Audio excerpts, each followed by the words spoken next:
우리가 이 복음이라고 얘기할 때는 예수 그리스도의 십자가와 부활을 우리가 주로 얘기합니다.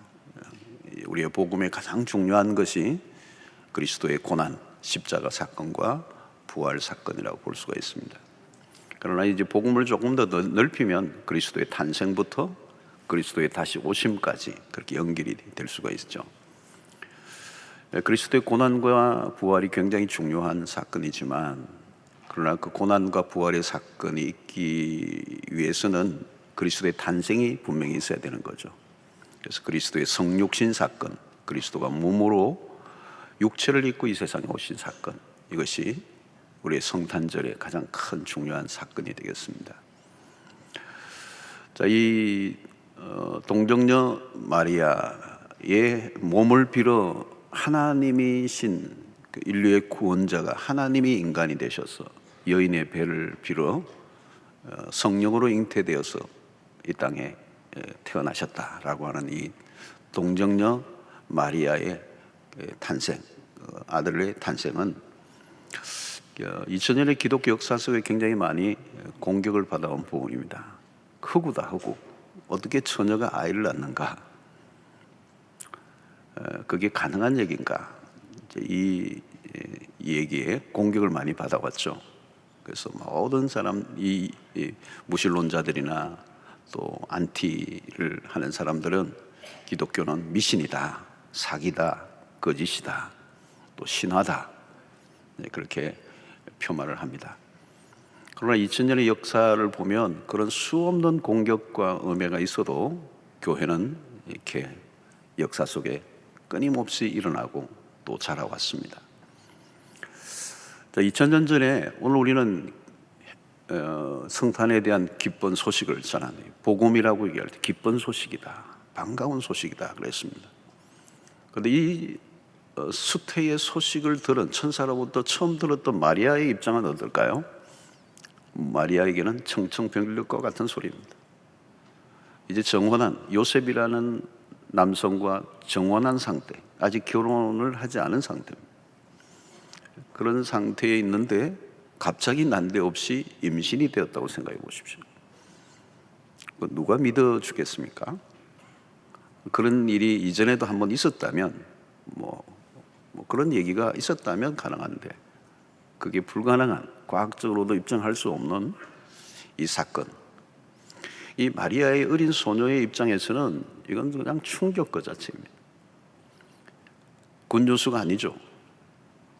요셉도 마찬가지였을 것입니다. 굿뉴스가 아니에요. 그야말로 삶을 송두리째 앗아갈 수 있는 아주 메가톤급 뉴스를 들은 것입니다.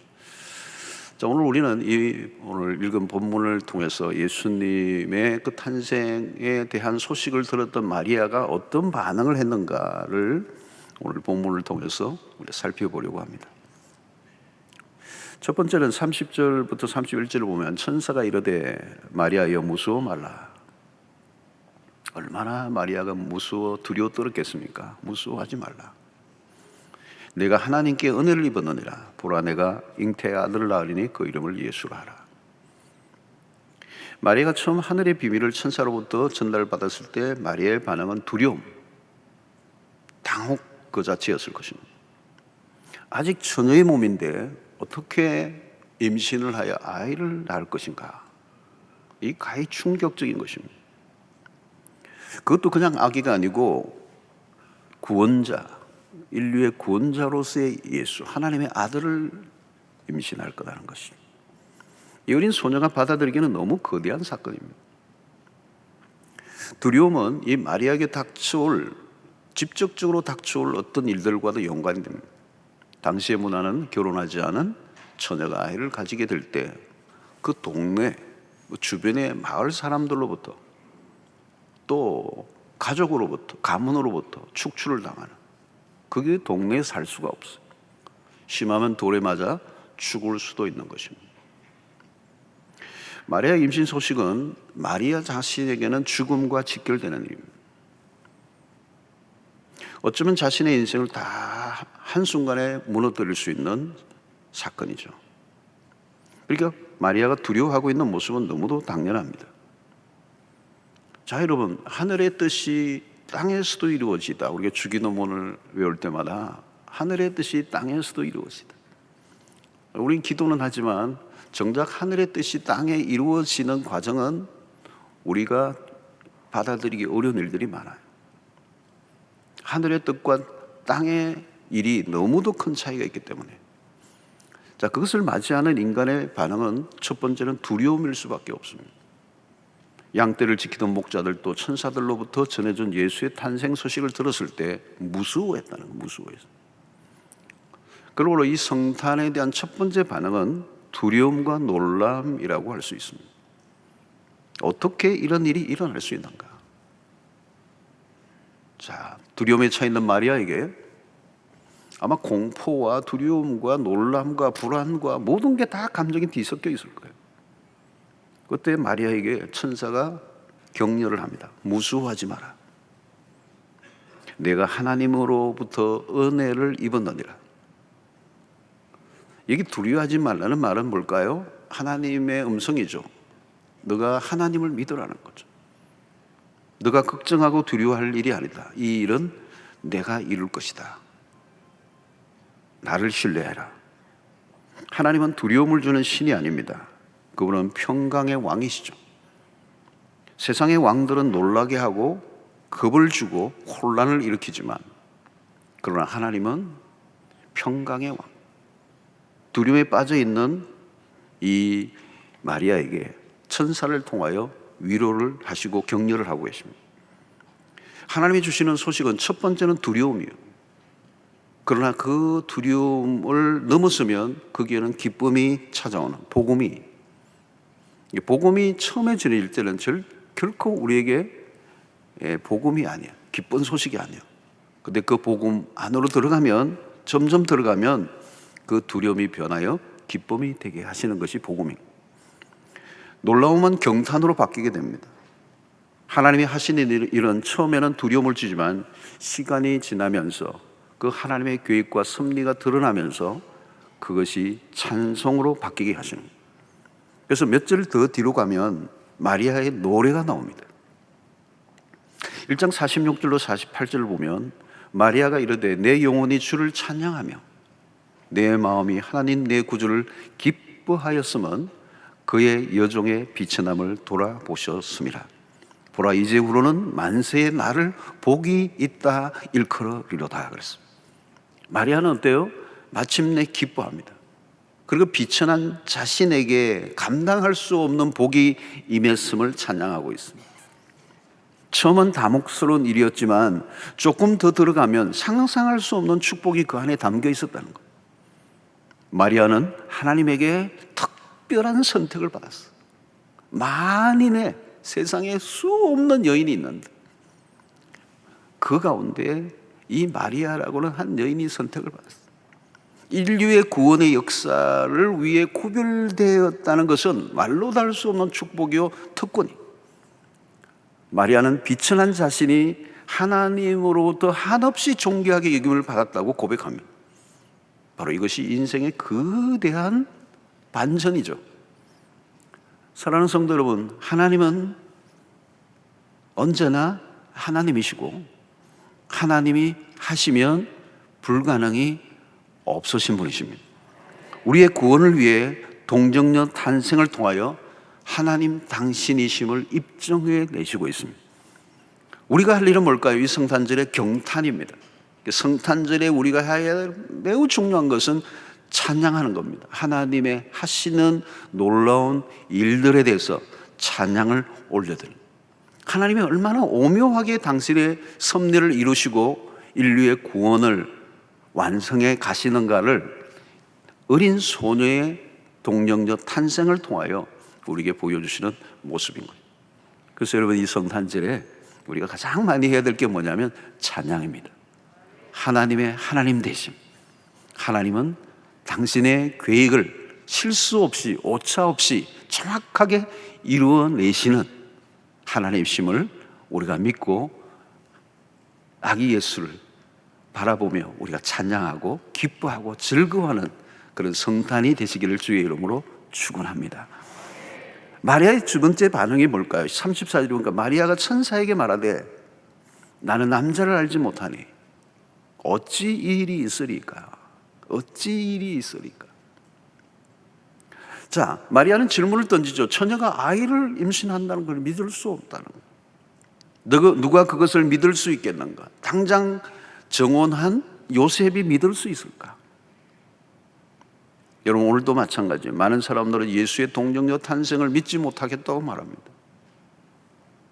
교회를 다니는 분들 가운데도 그런 분들이 계세요. 솔직해서 좋더라고요. 목사님, 나 아직 솔직히 안 믿어져요.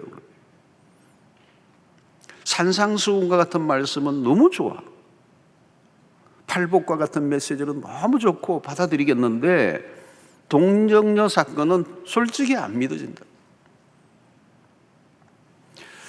여러분, 과학적인 세상에 길들여진 현대인들에게는 충분히 가능한 반응입니다. 그러나 모든 것이 과학적으로 입증이 될 수 있을까?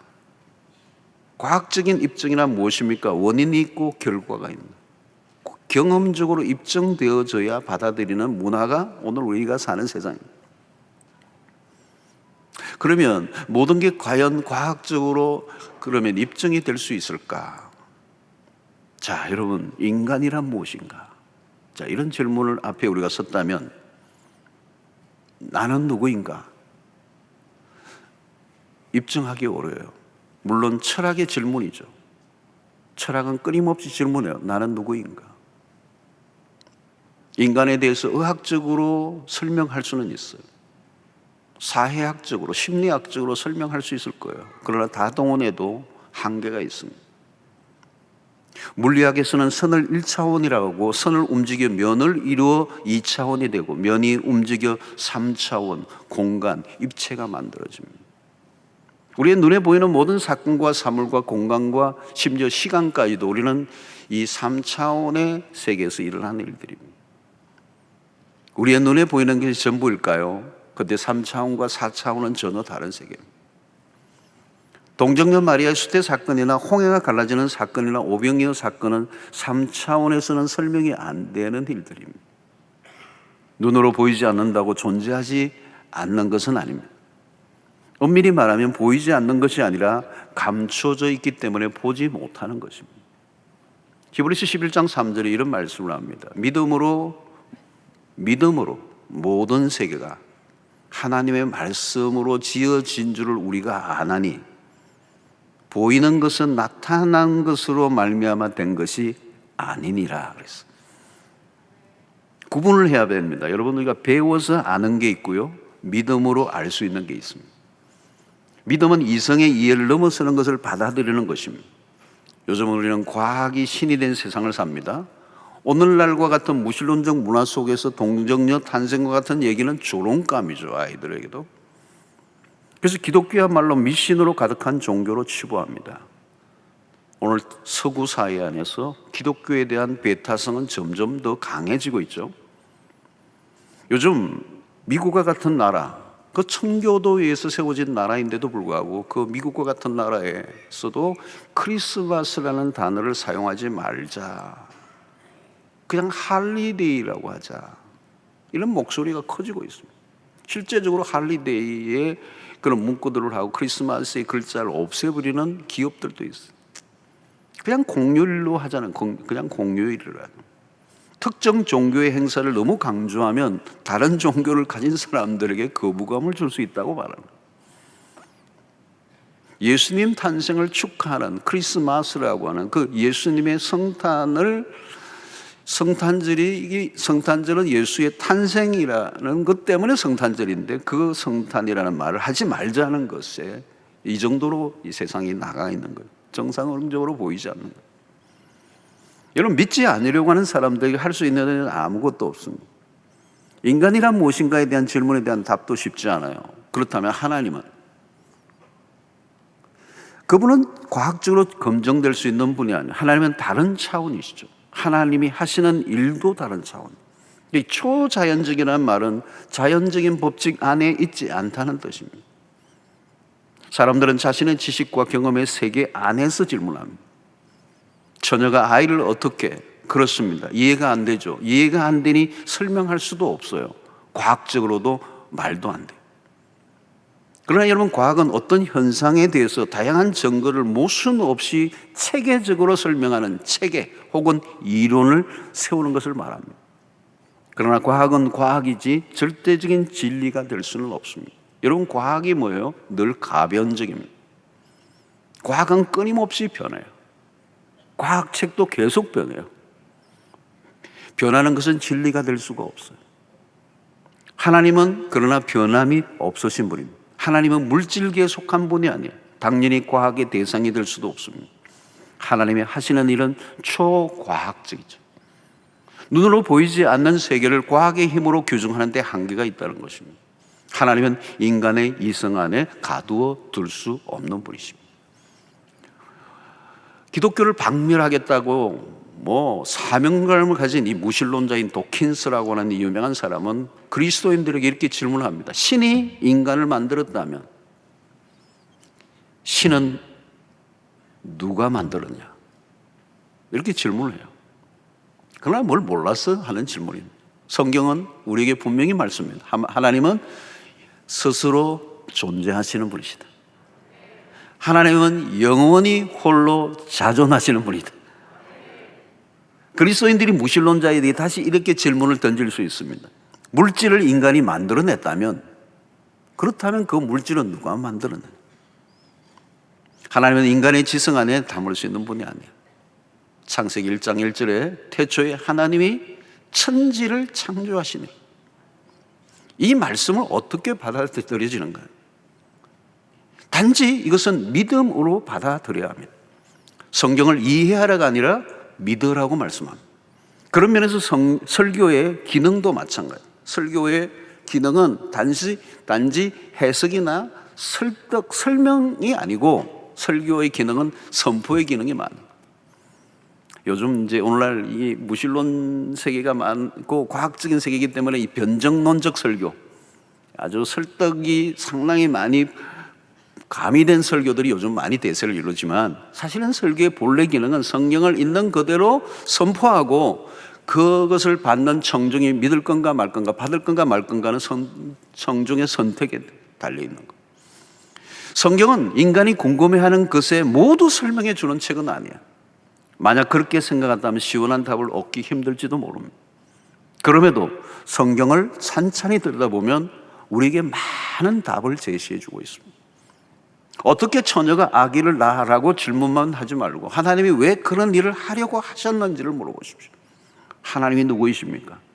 하나님이 왜 그토록 복잡한 과정을 통해서 하시려고 하는 게 무엇인지, 믿음의 문을 열면 영적인 새로운 세계가 열려요. 동정녀 탄생에 대한 의심에서 빠져나와 나와 우리를 구원하시는 하나님의 사랑의 집념을 볼 수 있다면 우리는 새로운 세계를 열게 되는 것입니다. 믿음으로 구원을 얻고 나면 안 보이던 게 보여요. 눈이 열려야만 보이는 세계가 있다는 거예요. 영적인 무지가 눈을 가려 어두움 속에서 하나님을 판단하려고 하는 것은 처음부터 불가능한 시도라는 것입니다. 그러나 인간의 자만을 내려놓고 믿음으로 반응하면 달라집니다. 하나님에게는 불가능이 없습니다.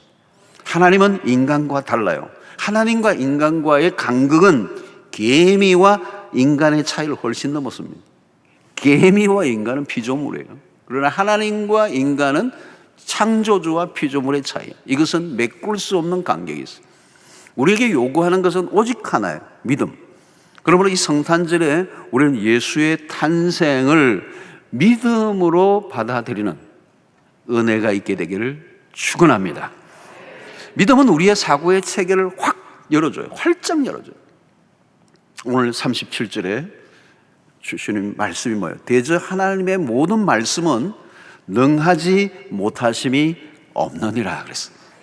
하나님은 동정녀의 몸을 통한 수태라는 독특한 방식을 사용하셨다.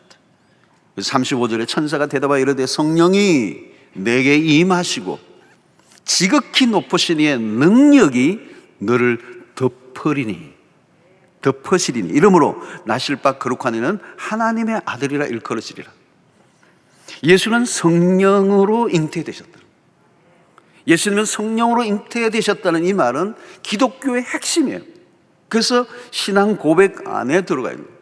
그래서 하나님에 대해서, 창조에 대한 고백, 신앙, 우리 사도신경 예배 전에 할 때마다 하죠. 하나님에 대한 고백이 있고, 그 다음에 그리스도에 대한 고백의 첫 번째가 뭐예요? 성령으로, 이는 성령으로 잉태하사 동정녀 마리아에게 나시고. 이게 우리의 신앙의 고백이에요. 하나님의 전적인 역사라는 것입니다. 그러므로 믿음을 달라고 해야지 이해를 시켜달라고 하면 곤란해요. 우리의 이해를 넘어선 일이기 때문에, 우리의 이해의 한계가 있기 때문에. 이것은 시비거리가 아니라 믿음의 대상이라는 것입니다. 성령은 우리가 알지 못하는 방식으로 일하십니다. 마리아가 경험한 신비를 어떻게 설명할 수가 있겠습니까? 그것은 성령이 하신 일이기 때문에 성령으로만 이해될 수 있다는 거예요. 마리아의 육체를 이용하시되 성령으로 나신 일은 독특한 사건입니다.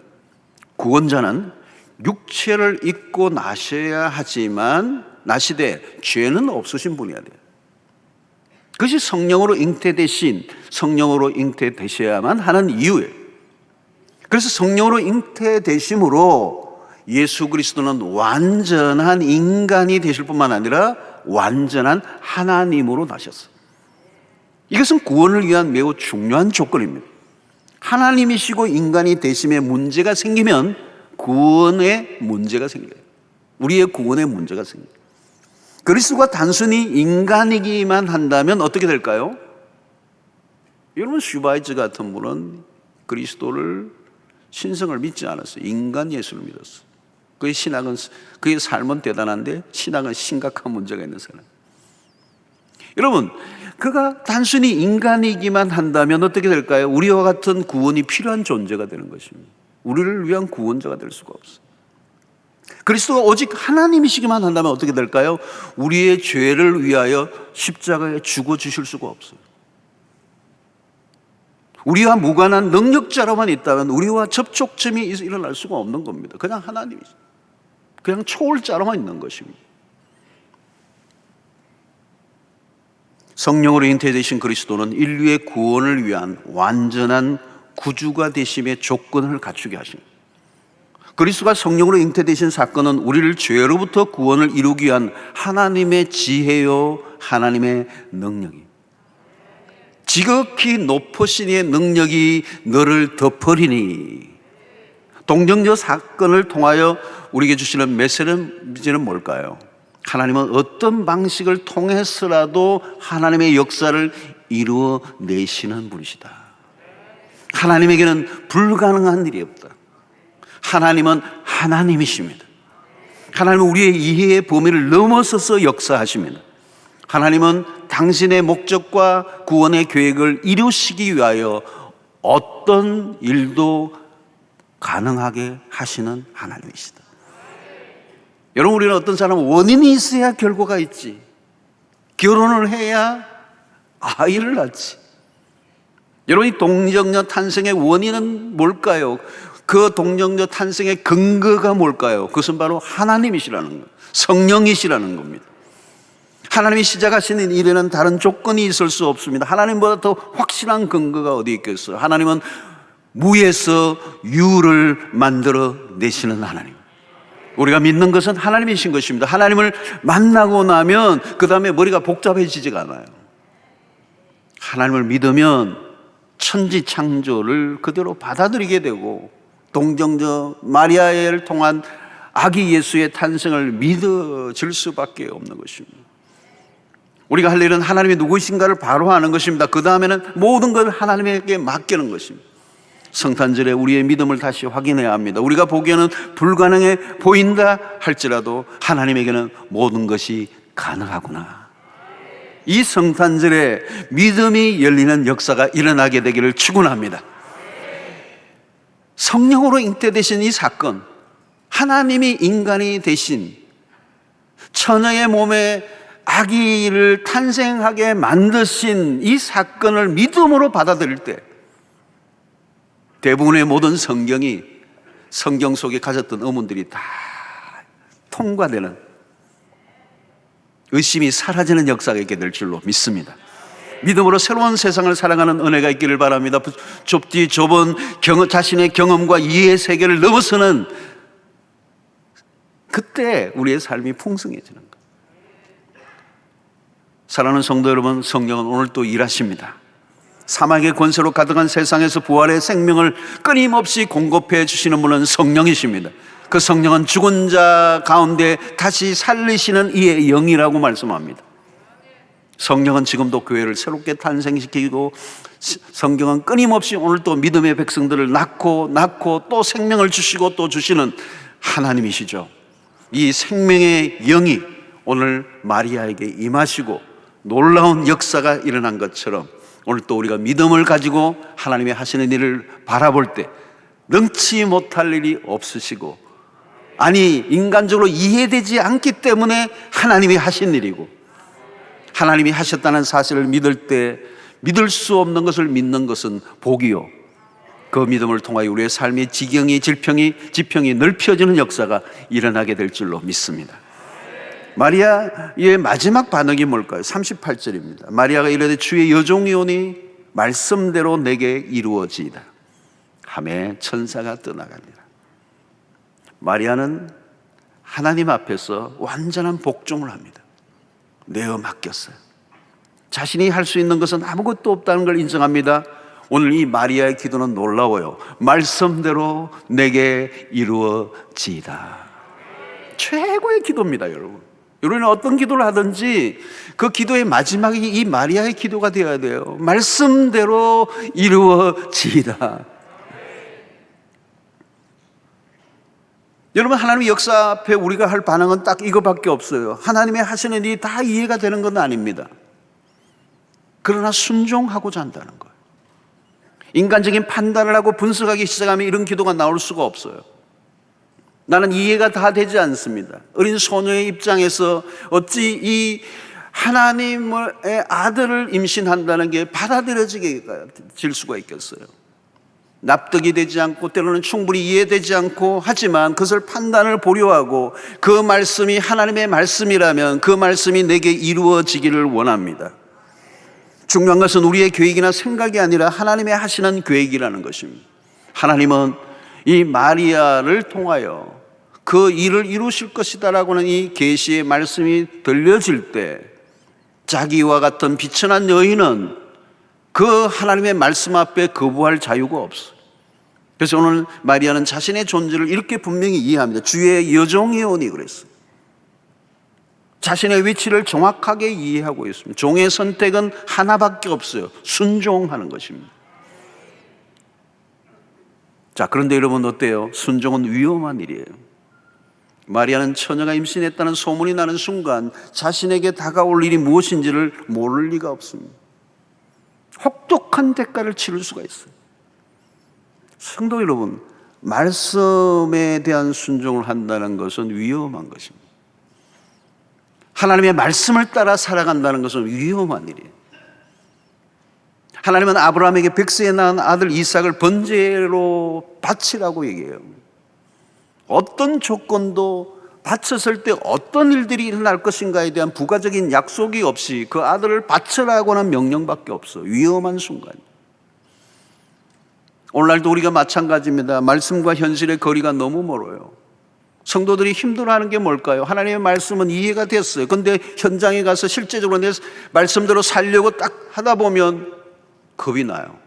이대로 하면 망하는데, 이대로 한다면, 이 말씀대로 내가 지킨다면 손해보는데, 이 말씀대로 한다면 나에게 혹독한 어려움이 찾아올 텐데, 말씀과 현실의 괴리가 너무 큰 거죠.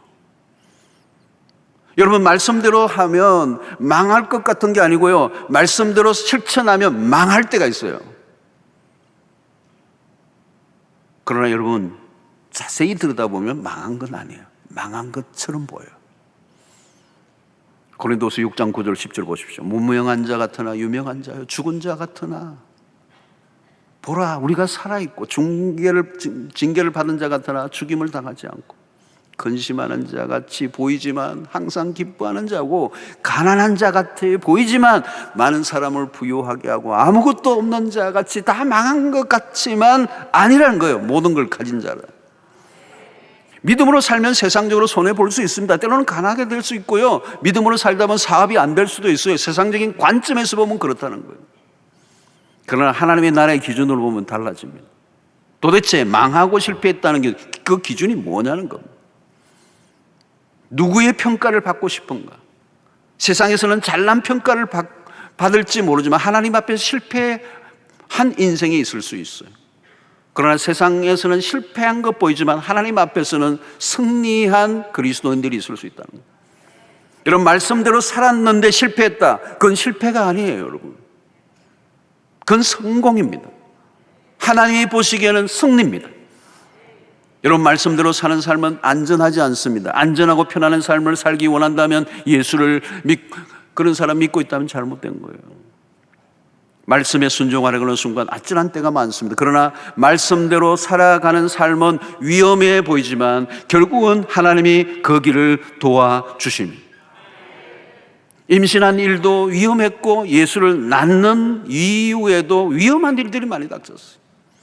우리가 이 역사를 보면 그 헤롯이, 그 왕가가 불안하니, 근데 왕이 태어났다는 소식을 들으면서 그냥 광분을 하잖아요. 그래서 뭐 2세 미만의 남아들을 다 죽이는 이 칼바람이 불어닥치는 이 틈바구니 속에서 아기 예수도 안고 있는 마리아도 위기를 넘나들고 있는 거예요. 그러나 여러분, 헤롯이 아기 예수를 죽일 수는 없었어요. 왜요? 하나님의 완전한 계획을 사탄이 무너뜨릴 수 없기 때문에. 위험하지만 안전한 길입니다. 그것이 하나님의 말씀에 순종하는 길이에요. 우리가 하나님의 말씀이 우리에게 주어질 때는 위험하게 여겨지지만 너무 두려워하지 마십시오. 기억할 것은 하나님의 보호가 있다는 사실. 여러분, 예수 그리스도의 이름이 무엇입니까? 임마누엘입니다. 하나님이 우리와 함께 하실 것이라고 하는 약속이죠. 말씀대로 이루어지다. 마리아의 순종은 완전히 이해되고 순종한 것이 아닙니다. 전혀 이해가 안 될 때가 있지만 그럼에도 불구하고 말씀대로 내게 이루어지다라고 하는 이 고백과 기도를 드릴 때 그 말씀이 내게 이루어지는 것이 우리의 인생의 축복이요, 은혜요, 영광이요, 특권인 줄로 믿습니다.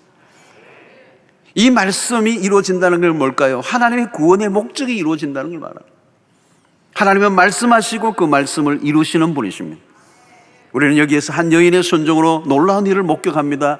인류에게 찾아온 구원의 길에 쓰임받은 마리아의 순종이 오늘 이 본문에서 돋보이고 있는 거예요. 사랑하는 성도 여러분, 순종과 불순종이 역사를 가릅니다. 한 사람의 불순종이 저주를 가져왔어요. 한 사람의 순종이 축복을 가져왔어요. 첫 번째 여인 하와는 불순종의 여인이었어요. 인류가 저주를 가져오게 합니다. 그러나 마리아의 두 번째 하와죠. 마리아는 순종의 여인이었습니다. 마리아의 순종으로 만인의 구원을 가져왔습니다. 아담의 불순종과 예수의 순종은 대조를 이룹니다. 구원의 역사는 오직 순종을 통하여 이루어졌습니다. 인류가 불순종으로 인하여 찾아온 저주를 끊어내기 위해서 아들의 순종이 있었던 것처럼 지금도 하나님의 나라는 순종으로 세워져 가게 됩니다. 하나님은 오늘 또 우리에게 그 순종을 요구하십니다. 순종은 때로는 쉽지 않고 어렵고 위험하고 부담스럽고 거부하고 싶지만 하나님의 말씀에 온전히 순종할 때 그 순종을 통한 열매는 질이 달라요. 상상을 초월하는 결과가 일어난다. 말씀대로 이루어진다는 것이 무엇일까요? 온 인류를 죄로부터 구원하시는 그 일. 마태복음 1장 21절에 아들을 낳으리니 이름을 예수로 하라. 이는 그가 자기 백성을 그들의 죄에서 구원할 자이심이라 하니라. 그리스도가 육체를 입고 오심으로 우리에게 주어진 은혜는 말로 다할 수가 없습니다. 1장 23절에 보라, 처녀가 잉태하여 아들을 낳을 것이요 그의 이름을 임마누엘이라 하리라 하셨으니 이를 번역한 적 하나님이 우리와 함께 계시다 함이라. 구원의 성취입니다. 그 구원을 지금 우리가 누리고 있어요. 임마누엘, 지금 우리와 함께 하시는 하나님. 사랑하는 성도는 코로나19로 인하여 우리가 참으로 힘들고 어려운 시절을 지나고 있지만 그럼에도 불구하고 이 어려운 시대 속에서도 아무리 환난과 어려움이 와도 그분은 우리와 함께 하십니다. 하나님은 함께 하실 뿐만 아니라 우리를 영원한 구원으로 인도해 주시는 하나님이십니다. 그분이 우리와 지금 함께 하고 있어요. 그분은, 하나님은 우리를 향한 열심을 가지고 계세요.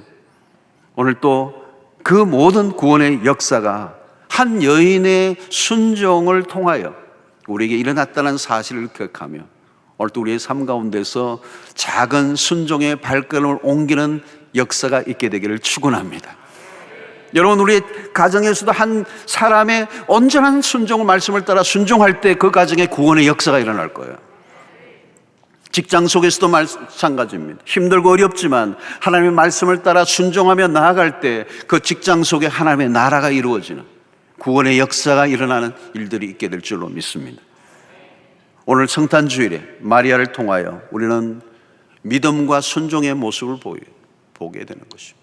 감당하기에는 너무도 벅찬 이 수태의 소식을 천사로부터 들었을 때 믿음으로 반응하고 순종의 길로 나아갔던 이 마리아의 모습이 오늘 또 우리의 삶 속에 재현될 수 있게 되기를 축원합니다.